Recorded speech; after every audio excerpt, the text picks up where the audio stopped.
Vale, pues dicho esto, me gustaría comenzar por el primer apartado que tenemos aquí en este programa de hoy, que como digo, pues al final vamos a ir a parar a esta cuestión central de los motivos por los cuales Alemania perdió la Primera Guerra Mundial, pero vamos a hacer pues un pequeño resumen, ¿no? De lo que fue pasando en cada año del conflicto y comenzando por 1914, que obviamente pues fue el primer año.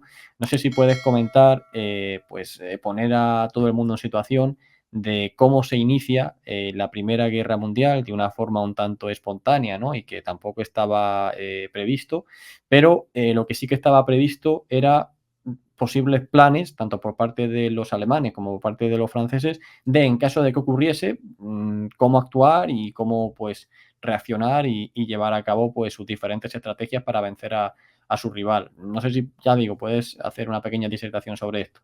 Sí, 1914 en el frente occidental, o el que se va a inaugurar ahora mismo en el frente occidental, yo me lo imagino como un tablero de ajedrez con todas las fichas colocadas. No hay nadie que haya movido todavía. Como siempre empiezan las blancas y las blancas, pues en este caso era Alemania con su plan Schlieffen. Este plan Schlieffen, que es de sobra conocido y que ahora mismo está en polémica porque no se sabe si existió de verdad como se dice o como dicen las narraciones más clásicas. Era una invasión de Francia, pero atravesando Bélgica. Ese sería el plan más famoso de la Primera Guerra Mundial en el frente occidental. Luego le seguiría el plan 17 francés, que era a la inversa que el plan alemán. Es decir, si tenemos a los alemanes haciendo esa hoz, ¿no? Por arriba, que va desde el norte y cae hacia el sur, tenemos a los franceses que vienen desde esa dirección sur y ascienden hacia el norte atravesando o pretendían atravesar las Ardenas, ¿no? Ahí tenemos ese doble envolvimiento, porque los alemanes intentaban envolver y los franceses también intentaban envolver o partir el centro de los adversarios. Este sería, resumiendo mucho, cómo estaría la situación estratégica al inicio de la Primera Guerra Mundial. Los alemanes se lanzan a por los franceses y los franceses intentan romper el dispositivo o romper el centro alemán, que ellos lo dicen así, y con un objetivo de intentar derrotar al enemigo de forma decisiva, porque se pensaba que estas batallas iban a ser fundamentales para la guerra y iban a ser fundamentales sobre todo para alcanzar la victoria, porque cuando ellos piensan en esa teoría de la batalla decisiva y todas estas cuestiones que también pues aborda muy bien Clausewitz en su libro de la guerra, pues claro, imbuidos de esa filosofía, ellos quieren dar un golpe demoledor.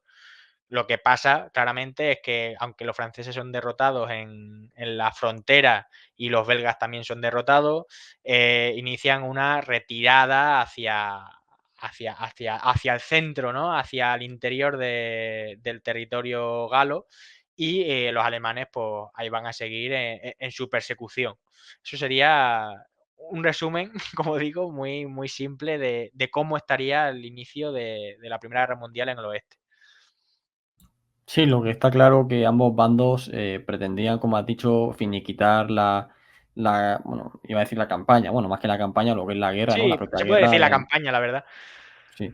Bueno, pues que querían finiquitar la campaña en apenas las primeras semanas, con una acción rápida y al final, pues una vez que los alemanes son frenados en el Marne, se van a intentar, pues resumiéndolo mucho también, pues abrirse camino por los distintos flancos, ¿no? Pero pues, poco a poco se va a ir cerrando, se va a ir cerrando, se va a ir cerrando y surgen pues toda una línea de trincheras, ¿no? A lo largo de toda la frontera eh, entre Alemania y, bueno, y Bélgica, más dentro ya de Francia, ¿no? Sí. Hasta el mar y ahí pues es cuando van a hacer la guerra de trincheras, que bueno, si quieres comentar cómo fue esa situación, cómo se llega ahí y sobre todo, más que cómo se llega ahí, sino pues, cuál fue la reacción, ¿no? De ambos bandos, de decir, bueno, nosotros hemos fracasado, el enemigo también, ahora tenemos esta nueva situación en el que, pues, estamos aquí, entre comillas, estancados, ¿y ahora qué?, ¿no? Un poco, pues, a finales del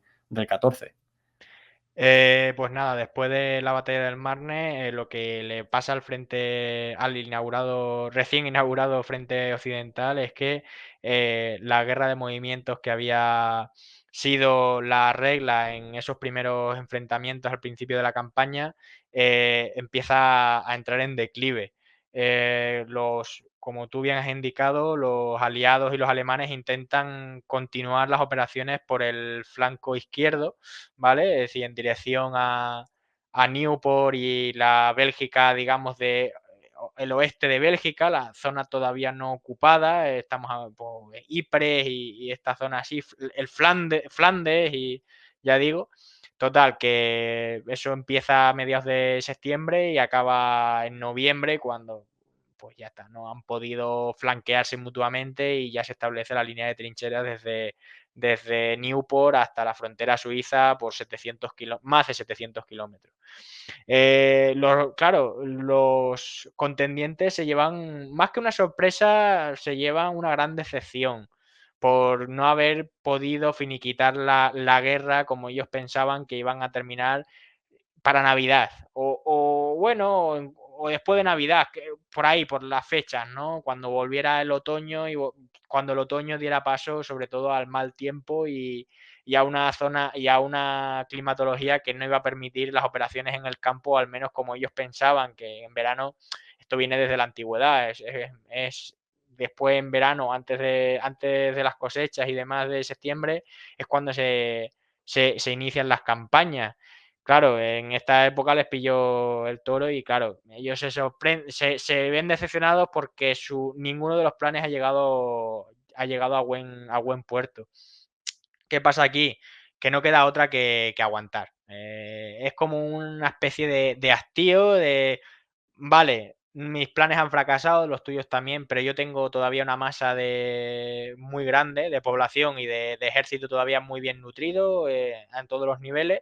Es verdad que me pueden faltar las municiones de vez en cuando, y los alemanes piensan igual y los aliados, pues ya digo, más de lo mismo. ¿Qué pasa aquí? Que pues nada, habrá más oportunidades. Lo que queda después de 1914, que es una de las partes más desconocidas de la guerra, porque después del Marne parece que hay ahí una laguna enorme en la bibliografía.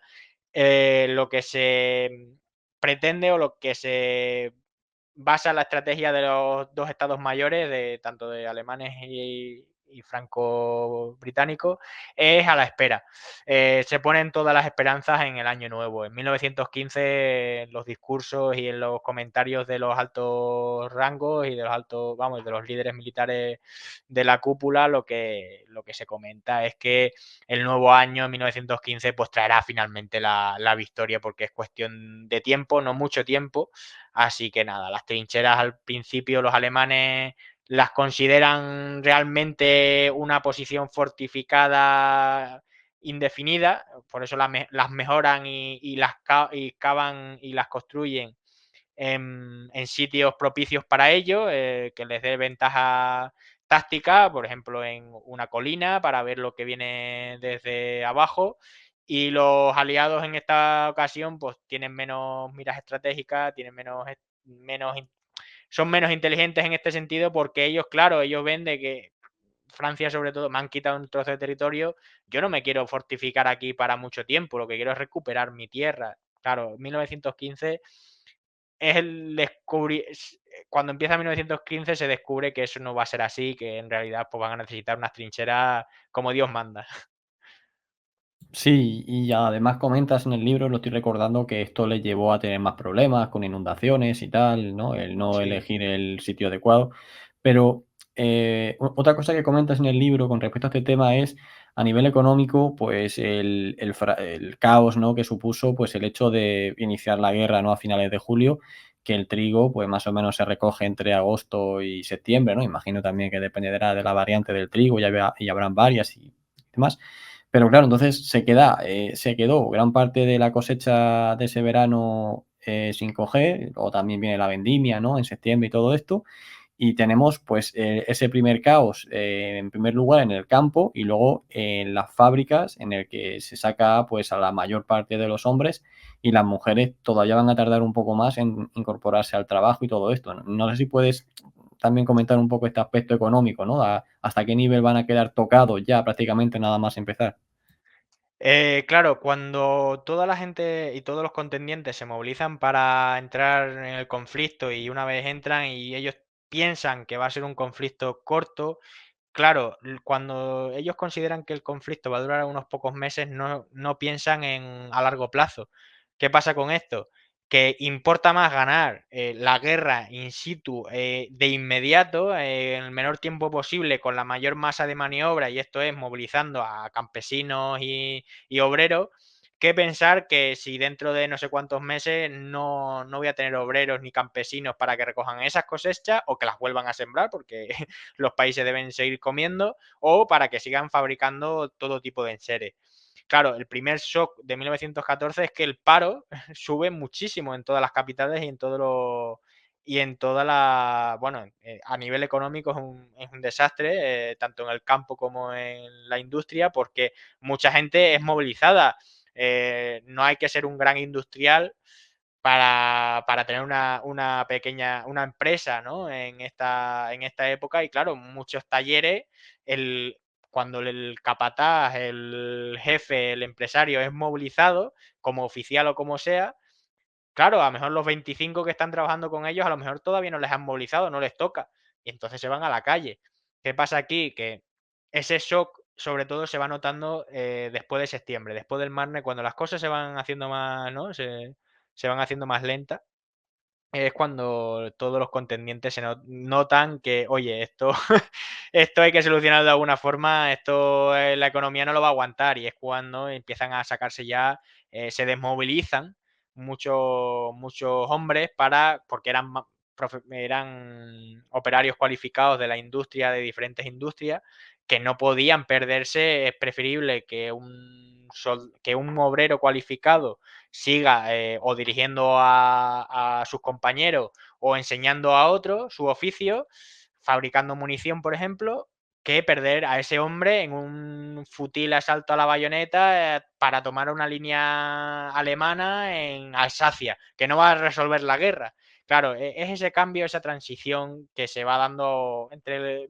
finales del 14 y principios del 15, es cuando todo este shock de la movilización se empieza a resolver a grandes rasgos, porque luego siempre va a haber cuellos de botella hasta 1916 va a haber grandes cuellos de botella, por ejemplo, en la industria británica van a estar siempre con el agua al cuello. Y sobre el tema de la mujer igual, el tema de la mujer empieza a meterse de lleno en la industria, pues también en las mismas fechas, hasta finales del 14, principios del 15. La guerra en realidad rompe todas esas reticencias que había de la época de, bueno, las mujeres solo valen para la industria, pero ciertas industrias, el textil, porque la mujer siempre ha estado considerada como que se le daba bien la moda, lo del coser y todo esto, ¿no? Es un poco, pues, un pensamiento pues sí, es un pensamiento patriarcal en este sentido. Y esto se rompe ahora porque dices, oye, no, esto las mujeres pueden hacer muchas más cosas que coser o ser enfermera. Lo que pueden hacer también es fabricar munición y una de las cosas que a mí me sorprendió también leer es que hubo hasta conductoras de autobús, que eso también parece una tontería, pero no es una tontería porque, ya digo, en la época de la Belle Époque, ¿no? Que es la que estamos, hay ciertos roles que la mujer puede hacer y no puede hacer. Entonces la guerra rompe todo eso y además se van a introducir en el mercado laboral, entre comillas, porque es por obligación y por las circunstancias, de manera masiva. La mujer nunca había tenido, ya estaba teniendo peso, como digo, en ciertas industrias, pero ahora es como a nivel global y a nivel masivo en todo. Van a hacer de todo. Total, que eso también es lo que propicia la guerra, que los estados busquen esa mano de obra en cualquier lado. Ya la ideología tradicional o tal se deja a un lado, lo más importante es que tú fabriques munición. Antes que, bueno, que yo puedo pensar lo que quiera de las mujeres, pero a mí si me fabrican balas, mejor que mejor. Sí, sí, lo recuerdo. Además, das datos del antes y el después y tal, con respecto al número de trabajadoras.